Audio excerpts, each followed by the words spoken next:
Dicho esto,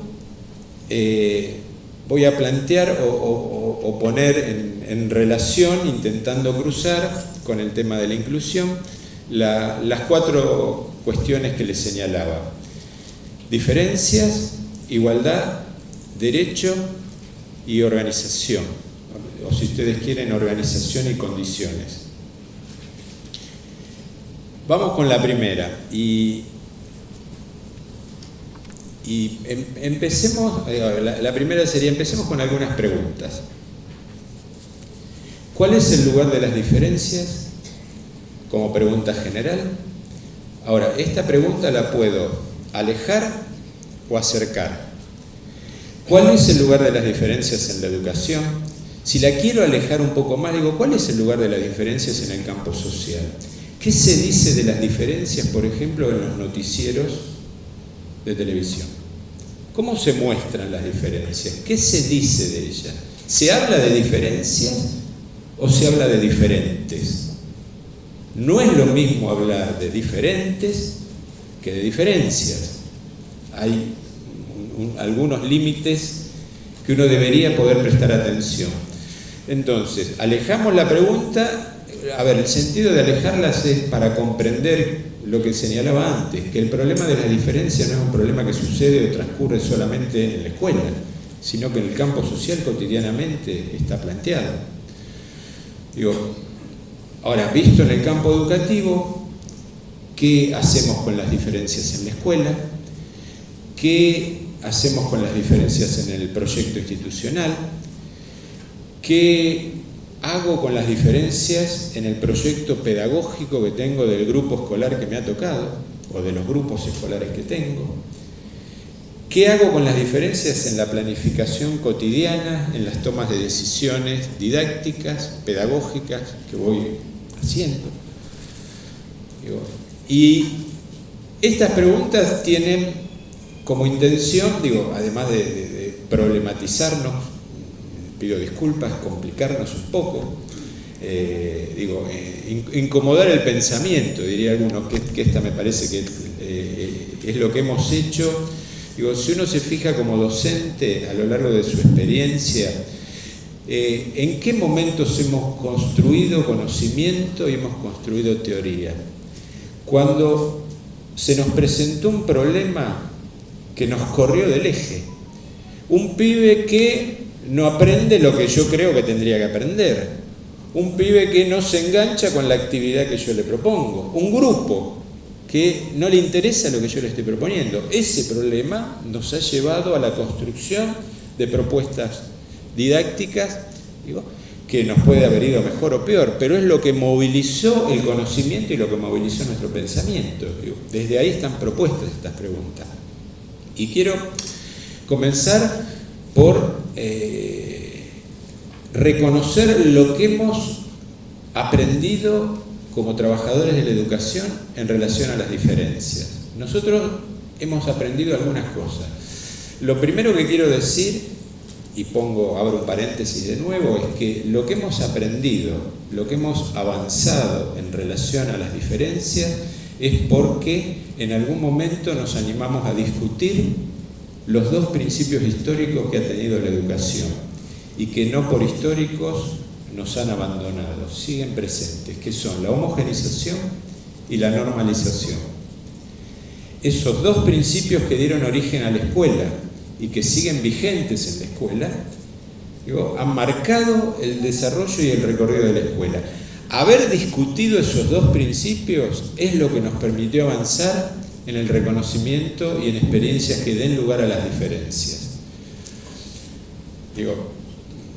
Sin ánimo de definir nada, para ponernos de acuerdo, el viejo mandato homogeneizante de la escuela, que prescribe que todos los pibes son más o menos iguales, aprenden más o menos de la misma manera y todos más o menos al mismo tiempo. Fíjense si la escuela graduada no está vinculada a ese principio. Todos juntos en el mes de marzo empiezan en un mismo punto, recorren el mismo camino a lo largo del año para poder llegar a fin de año más o menos al mismo lugar. Poco lugar para las diferencias en ese recorrido homogeneizante. Y la normalización, que es su pariente cercana, a la homogenización que también ha acompañado este proceso. La normalización, que tenía un sentido histórico-político en la escuela de Sarmiento, que fue teniendo otros a lo largo de la historia, pero bueno, uno podría pensar hoy cuál es el lugar y el sentido de la normalización en la escuela, o dicho de otra manera, ¿la escuela sigue buscando normalizar a los sujetos?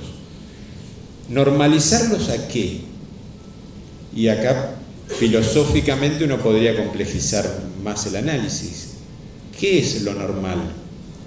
¿Quién define que algo es normal y algo no lo es? ¿Desde dónde se define? ¿Desde un diagnóstico médico? ¿La normalidad de un sujeto? Digo, lo planteo y lo propongo como pregunta.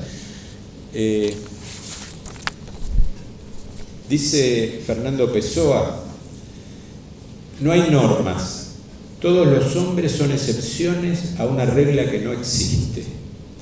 No hay normas, todos los hombres, niños, niñas, adolescentes, son excepciones a una regla que no existe. Ahora, discutir la homogenización y la normalización nos complejiza el trabajo. Es mucho más fácil enseñarle a todos lo mismo de la misma manera y al mismo tiempo.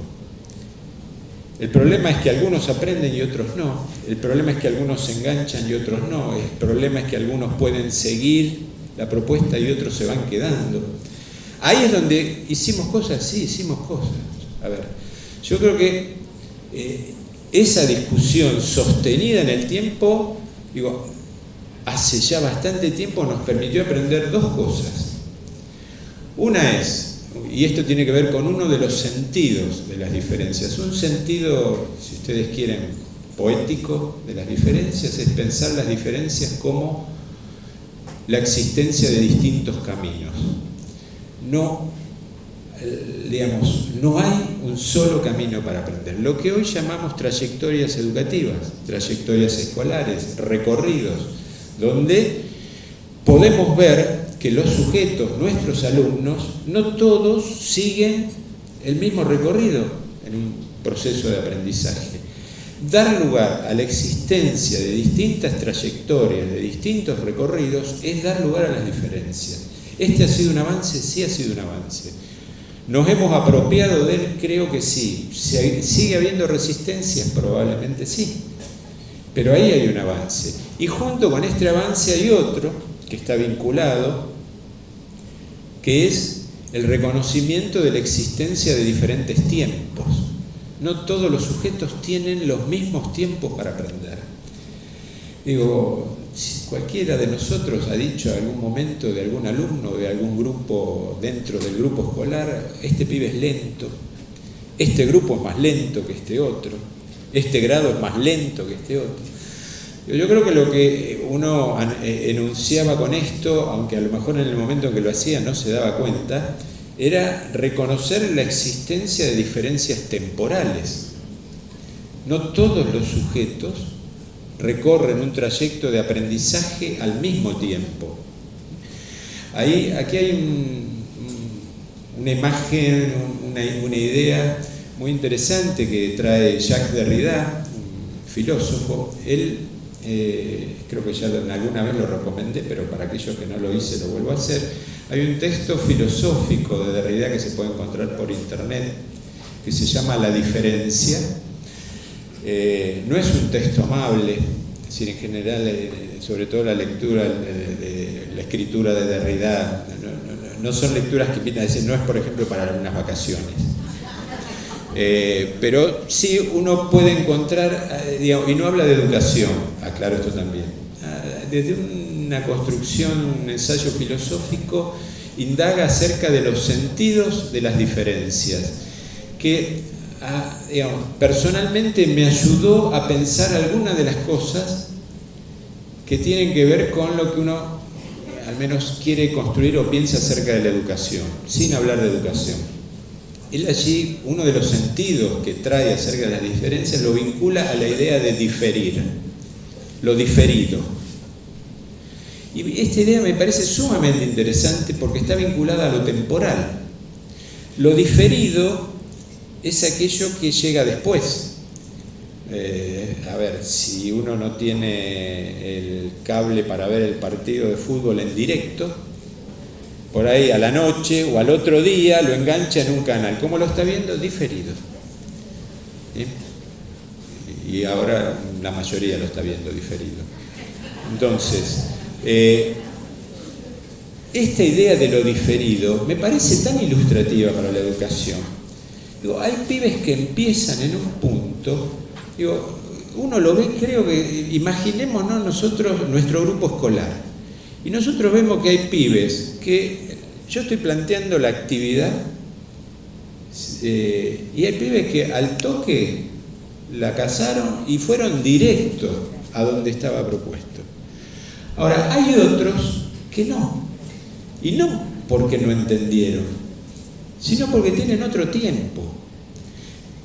Pueden haber entendido la actividad, pero para llegar al punto necesitan hacer otro recorrido, necesitan hacer algunos zigzag, se demoran en el recorrido. Digo, pensar que el tiempo forma parte de las diferencias en un proceso de aprendizaje es central. Y lo puedo pensar si estoy corrido del mandato homogeneizante. El mandato homogeneizante me va a decir que todo no puede tardar tanto este pibe. Tiene que hacerlo. Si los otros lo están haciendo, ¿cómo él no puede? Renunciar, discutir ese mandato homogeneizante da lugar a la existencia de distintos tiempos. Hemos tenido un problema nosotros durante mucho tiempo, que fue pensar que la lentitud es un problema de aprendizaje, y la lentitud no es un problema de aprendizaje. La lentitud está vinculada a las diferencias y a los ritmos personales. Y si no, y si tenemos alguna duda, pensémoslo nosotros como sujetos en la vida cotidiana, en las cosas que hacemos en nuestra casa, en nuestro trabajo. Todos tenemos los mismos tiempos, todos hacemos las cosas de la misma manera. ¿Y es porque no las entendemos? No, porque hay diferencias temporales. Digo, y estos dos conocimientos, distintas trayectorias, distintos recorridos y distintos tiempos, es un conocimiento construido como docentes. Digo, y ahí hay que seguir parándose, y ahí hay que seguir reafirmándose. Ahora, ¿esto resuelve la inclusión? No. Y acá ya digo algo definitivo. No hay recetas para la inclusión. No hay manuales para la inclusión. No hay prescripciones, no hay un vademecum para la inclusión. Digo, por eso, para nosotros se nos presenta como un problema, como una cuestión. Pero no es novedosa, siempre la tuvimos. A veces hicimos algunas cosas y otras veces decidimos no hacer nada. Digo, y en esa tensión estamos viviendo.